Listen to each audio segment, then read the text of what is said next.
ఆ ఇంట్లో ఇద్దరు వృద్ధ దంపతులు మాత్రమే ఉంటున్నారు. వారి కొడుకు కూతురు ఇద్దరు అమెరికాలో సెటిల్ అయ్యారు. 4 రోజుల పాటు హైదరాబాద్లో జరిగిన ఓ కార్యక్రమానికి వెళ్ళి వచ్చారు ఆ దంపతులు. ఇక అదే ఊరిలో ఉండే వారి మేనల్లుడు ఇంటికి వచ్చాడు. కానీ వారిద్దరూ విఘాత జీవులై పడి ఉన్నారు. ఇది చూసి అందరూ ఒక్కసారిగా షాక్కు గురయ్యారు. వారిని ఎవరో అత్యంత కిరాతకంగా కత్తులతో పొడిచి చంపారు.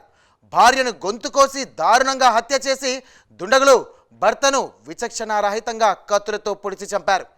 భార్యాభర్తల జంట హత్యలు స్థానికేతరంగా కలకలం రేపింది. ఇంతకీ అంత క్రూరంగా వారిని చంపిందెవరు? తెలుసుకోవాలంటే వాట్స్ ది స్టోరీ.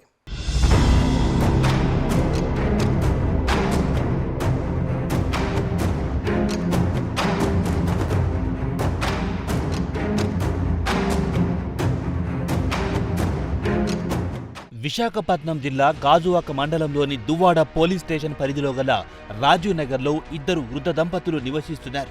డాక్ యార్డ్లో రిటైర్డ్ ఉద్యోగి యోగేంద్రబాబు, అతని భార్య లక్ష్మీలకు ఒక కొడుకు, ఒక కూతురు. వారి పిల్లలిద్దరూ అమెరికాలో సెటిల్ అయ్యారు. అయితే యోగేంద్రబాబు తన భార్య లక్ష్మితో కలిసి హైదరాబాద్లో జరిగిన బంధువుల కార్యక్రమానికి హాజరై తిరిగి ఇంటికొచ్చారు. గురువారం సాయంత్రం ఇంట్లో ఉన్న భార్యాభర్తలు శుక్రవారం బయటికి రాకపోయేసరికి స్థానికులకు అనుమానం వచ్చింది.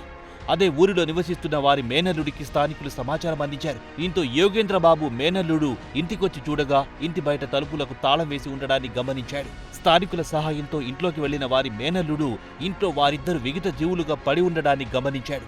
బెడ్రూమ్లో ఉన్న లక్ష్మిని ఎవరో గొంతు కోసి అత్యంత కిరాతకంగా హత్య చేశారు. హాల్లో ఉన్న యోగేంద్రపై కూడా విచక్షణారహితంగా కత్తులతో దాడి చేసినట్టు గుర్తించారు. తీవ్ర భయాందోళనకు గురైన స్థానికులు వెంటనే పోలీసులకు సమాచారం అందించారు. సమాచారం అందుకున్న పోలీసులు హుటాహుటిన ఘటనా స్థలానికి చేరుకున్నారు.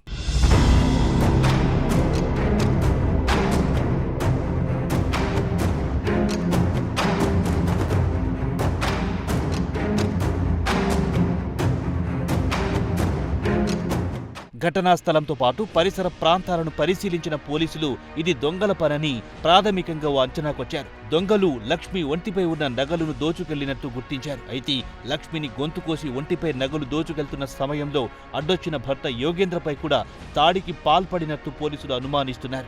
యోగేంద్రపై దుండగులు 8 కత్తిపోట్లను పొడిచినట్టు తెలుస్తోంది. వృద్ధ దంపతులు ఇద్దరి ఇంట్లో ఉండడంతో వారి గురించి తెలిసిన వారి దొంగతనానికి పాల్పడ్డారా లేక ప్రొఫెషనల్ దొంగలు ఈ దోపిడీకి పాల్పడ్డారా అనేది పోలీసుల విచారణలో తేలనుంది. పోలీస్ స్టేషన్ లిమిట్స్ లో ఒక ఇంటిలో ఒక మృతదేహం ఉందన్నట్టు మన కంట్రోల్ రూమ్ కి ఇన్ఫర్మేషన్ రావడం జరిగింది.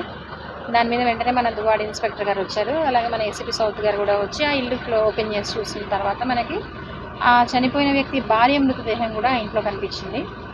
సో వెంటనే మన పోలీస్ కమిషనర్ సార్ కూడా వచ్చారు. మొత్తం విచారణ అంతా చేయడం జరిగింది. ఇంకా మృతికి కారణాలు మనకి తెలియలేదు, దర్యాప్తు చేస్తున్నాం. ఆల్రెడీ మనం సీసీ ఫుటేజ్కి ఒక టీం, అలాగే ఇక్కడ ఉన్న టవర్ డమ్కి సిడిఆర్ అనాలిసిస్కి ఒక టీం ఫామ్ చేయడం జరిగింది. ఇక్కడ ఉన్న బ్యాడ్ క్యారెక్టర్స్ కోసం ఒక టీం ఆల్రెడీ ఫామ్ చేస్తున్నాం. అలాగే లోకల్ ఇంటెలిజెన్స్ కలెక్ట్ చేయడానికి ఒక టీం ఫామ్ చేసాం. దగ్గర 8 బృందాలు, crimes as well as law and order బృందాలు ఈ కేసు మీద పనిచేస్తున్నాయి. త్వరలోనే పట్టుకుంటాం. యోగేంద్రబాబు ఇంట్లో స్కూటీ లేకపోవడాన్ని పోలీసులు గుర్తించారు. నిందితులు హత్య చేసిన తర్వాత ఇంటికి తాళం వేసి యోగేంద్రబాబు ఇంటి ముందున్న స్కూటీపై పరారైనట్టు తెలుస్తోంది. నిందితులు వారి వెంట తెచ్చుకున్న కత్తులను కూడా హత్య తర్వాత తీసుకెళ్లారు. అయితే హత్య జరిగిన సమయంలో ఆ ఇంట్లో నుండి రక్షించండి, కాపాడండి అని కేకలు వినిపించినా భార్యాభర్తల మధ్య గొడవ అనుకొని పట్టించుకోలేదని స్థానికులు చెబుతున్నారు.